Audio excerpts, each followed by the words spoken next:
Jai Shri Mataji. Good morning, everyone. Let's all bow down to Shri Mataji, raise our Mother Kundalini and put Bandhan.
Shri Mataji,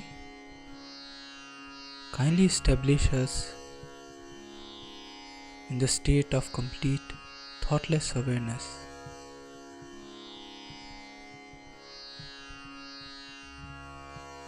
Shri Mataji,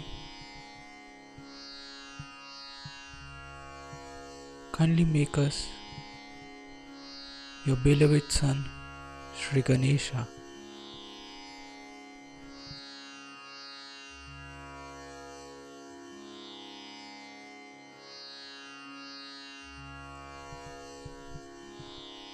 Will recite Shri Ganesh Mantra.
Let's bring our attention on our Sahasrara.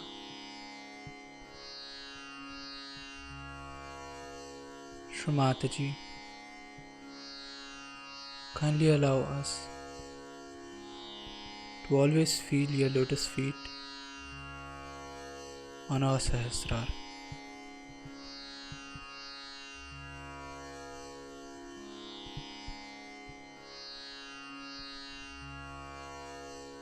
Shri Mataji,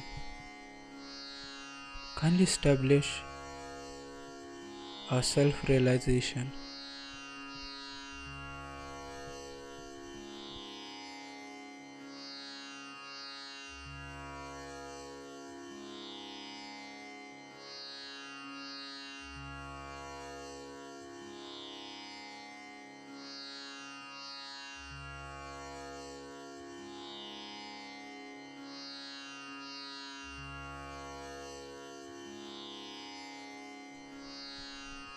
In this meditative state, we will now hear Shri Mataji's speech.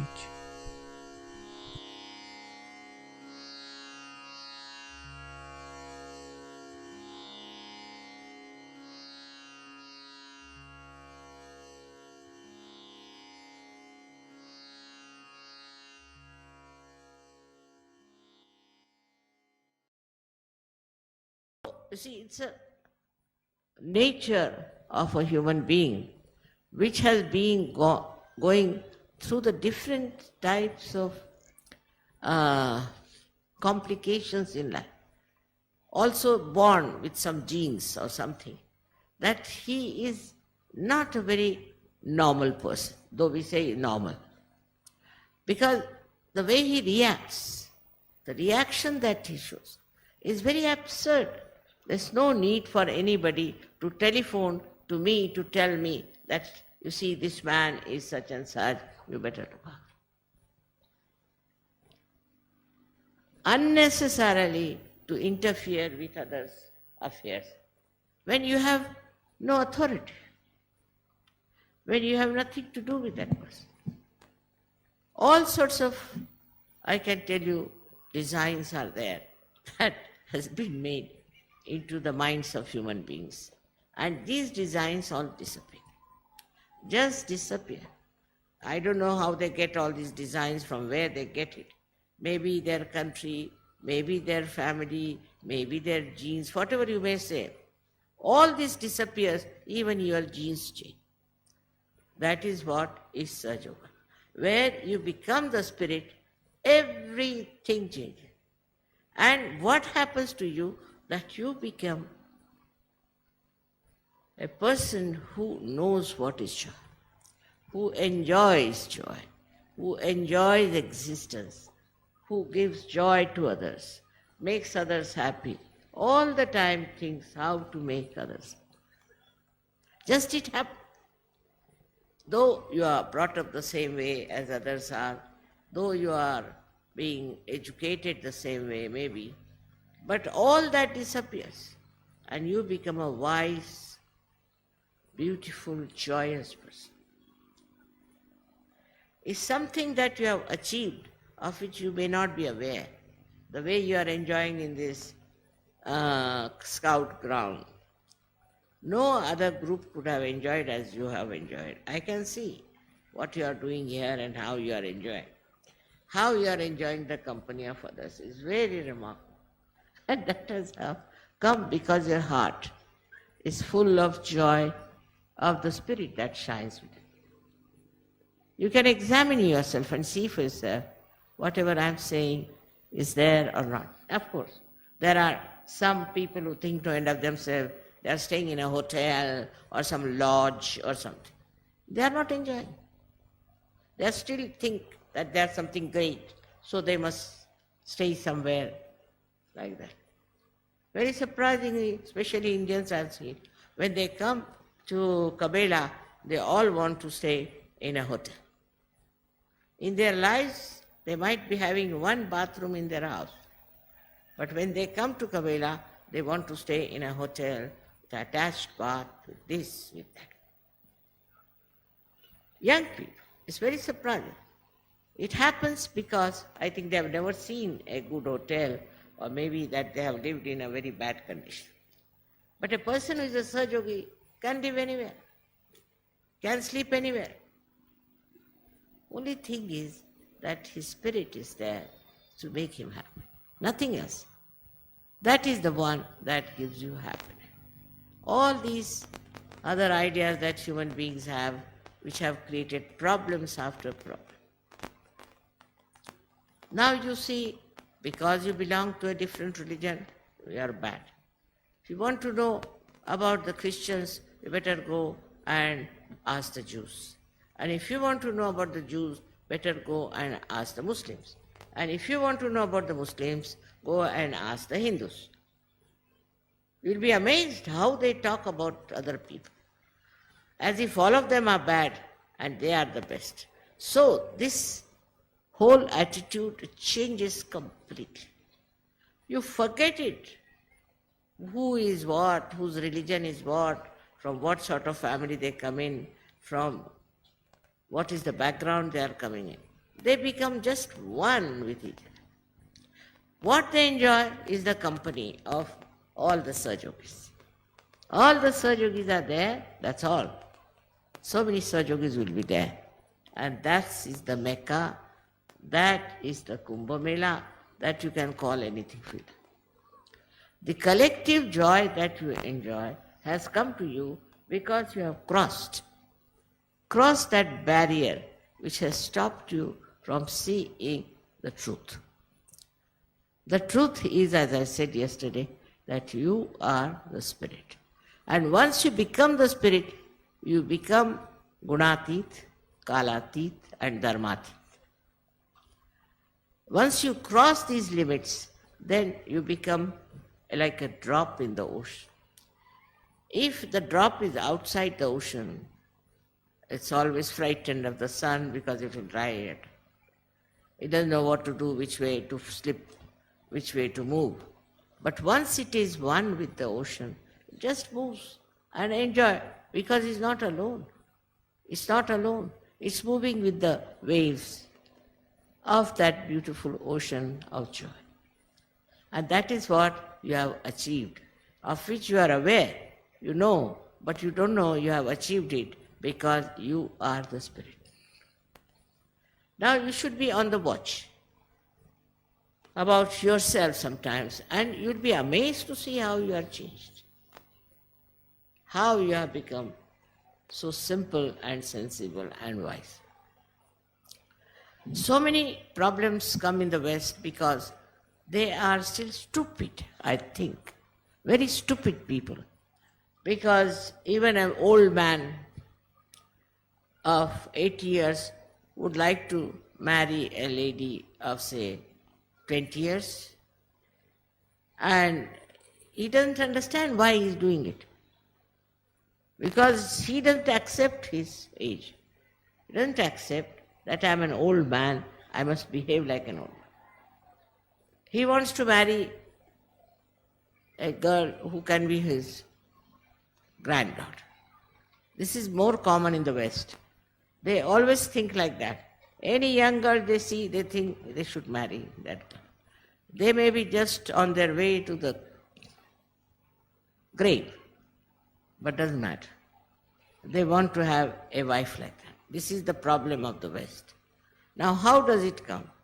Because they don't understand that we are old, and to be old is to be proud. Now, when I was 5 years, I cannot imagine so many people could have come to wish me happy birthday.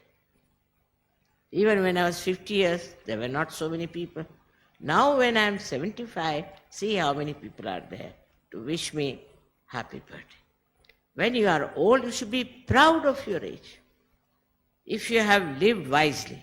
But if you have been stupid, then of course nobody can help. Everybody will laugh at such a person, but they will do the same thing. There's a custom in the West to go on having wives after wives, divorcing your wife and etc. In India it's the other way round, I should say. They don't have much respect for the women. They were supposed to have great respect for women.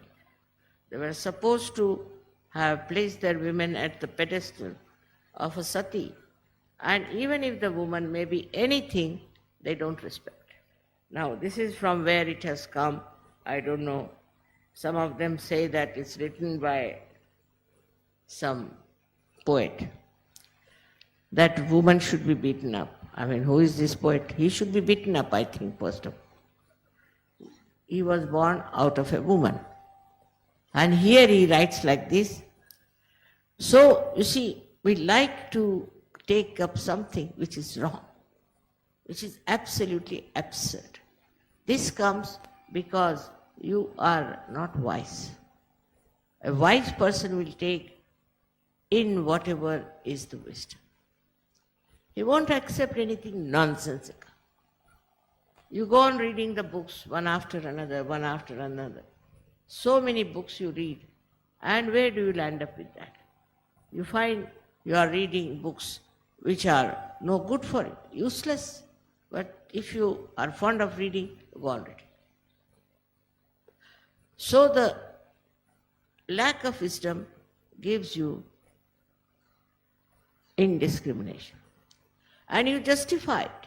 All that you justify and you say, no, this is very good. Whatever I am doing is the best. It's not ego, I would say, but stupid human understanding. Whatever I am doing is good. Whatever is my attitude is good. How dare anybody tell me anything that this is wrong, that is wrong. Everybody will laugh at that person, make fun of that person. Such a person will suffer a lot, everything. But he will never accept that I have done something wrong. So when you go beyond dharmati, go beyond dharma, then what happens? That dharma becomes part and parcel. You don't do wrong things. You just don't do it. It's not that somebody is telling you or you want to follow it or there is compulsion or you are disciplined. But you just don't like to do wrong things, to say something which is not respectful, which is not helpful, which is not loving. This is the quality of a Sahajogi, where you become the spirit. Becoming the spirit, you don't have to tell anybody. It's so obvious, so evident, and one can see that. And the more you go deep into yourself, you find that you are endowed with such greatness within you, such beautiful feelings, such nice things within you, that you overcome the ego of others. I must tell you a story. Once I went to see a saint. So the Sahajogi said, Mother, you never go and see these gurus and this and that. So why do you? And I said, you come along with me. So we had to climb a lot. I said, from here you see his vibration. First you see his vibration. Lots of vibrations come. So we went up the hill, climbed up. And this gentleman was supposed to have powers that he could control the rain. And it started raining, and raining very heavily. And I got completely drenched in that rain. When I went up, I saw him sitting on a stone, just shaking his head with anger or I don't know what. So I went into his cave and sat down. So he came back. And he said to me, Mother, why didn't you allow me to stop the rain? Is it to overcome my ego? I said, no, not that. I didn't see your ego anywhere. But the problem is another. You are a sannyasi, you are one who are an ascetic. You bought a sari for me. Now if you bought a sari for me, I can't take from you because you are a sannyasi. So I had to get drenched so that I will have to borrow sari from. And the whole thing melted away. He became a very different person. So with wisdom, you know how to handle different types of people. You say things by which you melt their ego. Their conditionings also are brought into a kind of a new awakening with it. They see in you that wisdom, that love, that expression of, I should say, your spirit. And that's how so many saints, though they were tortured and troubled by many, but they were definitely very much respected and loved. But those saints in those days, I must say, were definitely very nice and good people. But one thing was there, they were rather strict and disciplining with their disciples.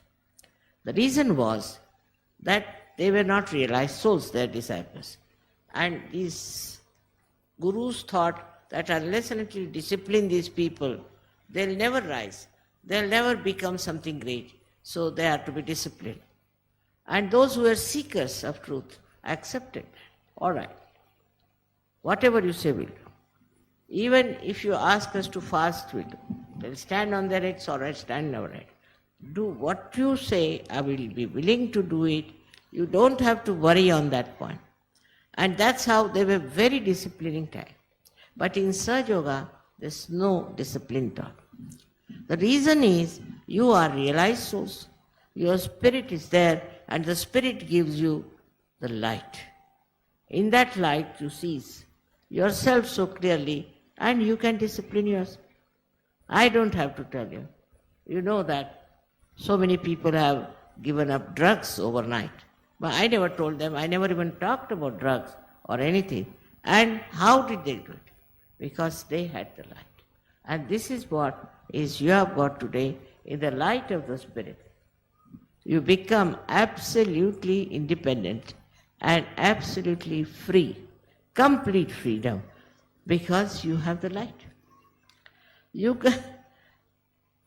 cannot do wrong things. Supposing now there is light and there is some sort of a big explosion taking place. I won't run towards the explosion. No, you won't run either, because you have got the eyes. So the Spirit and its light is the greatest guiding factor by which you become, as I said, Gunatit, you become Kalatit, and you become Dharmatit. You are not slave of anything. You are not slave of your watch. You are not slave of time. You are not slave as to what is your gunas. You don't want to see whether you are right-sided, left-sided or center. You are a Sahajogi. And a Sahajogi is beyond all these things. So you are Gunatit. You are Dharmatit because Dharma becomes part and parcel of you. You don't have to follow any disciplining of Dharma. I have seen in Sahajoga, in some of the ashrams, they are very strict. That should not be so. I have told them never to be strict. If somebody doesn't get up at, say, 4 o'clock, doesn't matter.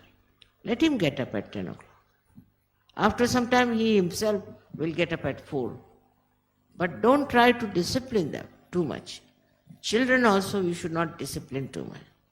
Of course, if they are realized souls, they themselves are so good, they are so beautiful. But if they are not, try to give them realization. Once you realize that those who are not realized are making all these mistakes, that they are in the darkness, your attitude towards them will change. You will just try to be extremely patient and kind and affectionate and loving. Because you will know that person is not realized. He has got his eyes, he can't see, he is blind, he can't hear, he can't feel the reality. So first let him feel the reality. What's the use of giving him a lecture and disciplining? Still he'll go on making mistakes and troubling himself or troubling others. So this is what you have achieved through your enlightenment, that you are beyond all this. And you become a person of a temperament which is so loving and so joyful. I mean, it's so many examples I can give in Sahajoga. It has happened that I have seen the beauty of their love and affection. Not only towards me, but only towards others also. Only if it is only towards me, I can explain it. But I can't explain the way they are kind to people, as I told you yesterday, that these people went to Israel, now they went to Egypt, they went to Russia. Who told them? I never asked anybody to go anywhere. On their own they felt they have to go and do this job, and they have to help people to get out of their ignorance. So today, on such a day, when you are celebrating my 75th birthday, and so many balloons are there.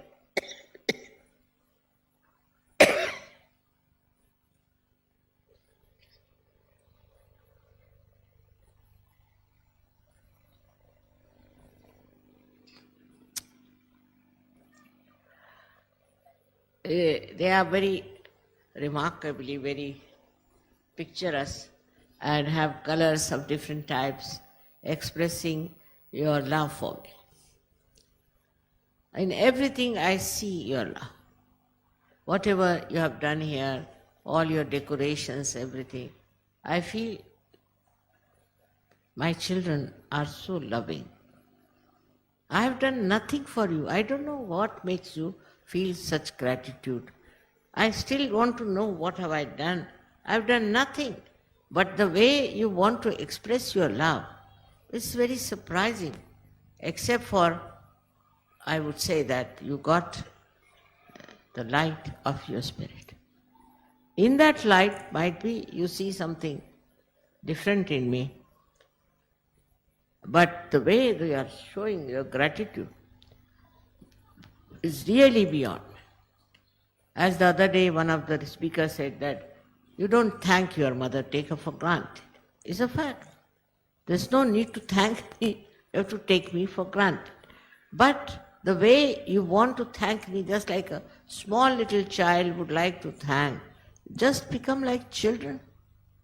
You're so enthusiastic about it, and you don't understand that normally is not done like this anywhere. Nobody tries to be just like children expressing their beautiful love. It's a very new thing that one can see. Such peace, such love, such joy all around in a far-fetched place like this. How could you do that? How could you manage that? It's not easy to understand. It's not for human beings to see that. They just don't understand how these people are like this and why are they living like this so happily. Now you have comforts in the house. You are living so well in your houses. Everything is there. But here in the scout ground, it's not such a comfortable place to live. But you can live anywhere. I know, I've seen it. Wherever you are, as long as there are Sahajogis around, you don't care for anything. And this collective enjoyment of each other, without any expectation, without any criticism, without any gossip or any nonsense like that, is so beautiful. And even when you pull each other's legs, I enjoy your jokes and understand that is such friendship, such beautiful friendship. Whether you are from India or from England or from America or from any other place, you find this such oneness of understanding, oneness of movement. Like one wave rises and another wave rises, another wave rises. It's continuous, eternal. And this is what one has to achieve for others also. For that also must remember that you have the light others don't have. So you have to be very considerate, tolerant and understanding about their problem. And just listen to them.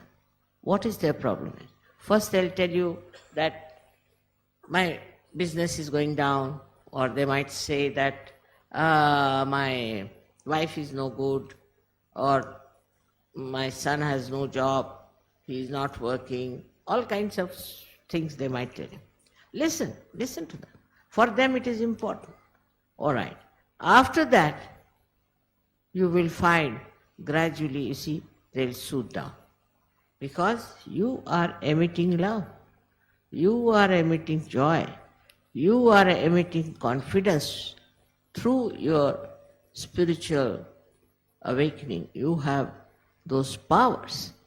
You just stand anywhere and you can create peace in that place. You can create happiness in that place. So be confident. Don't lose your confidence. Also, your wisdom to understand others will be very much convincing for other people to understand that they are something exceptional. They don't get angry. They don't get into temper. They are not mad people. They are not after some sort of a craze. Just very, very balanced people. And this, you don't have to practice. It is there. It is within you and you should be proud of it. You should not think that it is something that you have to achieve or to become. You have it. Within yourself, you have it. Only thing that you have to see in the light of the Spirit yourself. It just is a very simple thing, and that works out. It is not easy for others to understand you, but it should be very easy to understand them, because you were like that before, and now they are seeing you and they will become like. It's very simple. You can see this, that I started Sahaja Yoga with one lady. And now today, see how many are there. Now what have I done? I really don't know. What have I done? I have no idea. And what you think, such gratitude and enjoyment and joy. So all these things, whatever I have told you, you have to be aware of your being, of your own self, of your spirit. That you are the spirit. And as you are the spirit, you are beyond all these things. And once that happens, you will be amazed. What a personality you are.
We'll recite the 3 Mahamantras.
Shri Adi Shakti Mata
thank you, Shri Mataji, for all your blessings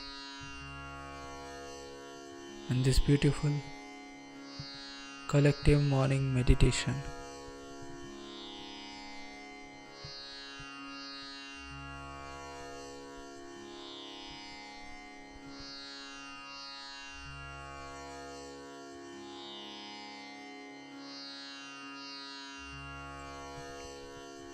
Let's all bow down to Shri Mataji, raise our Mother Kundalini and put Bandhan.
Jai Shri Mataji. We wish Happy Holi to everyone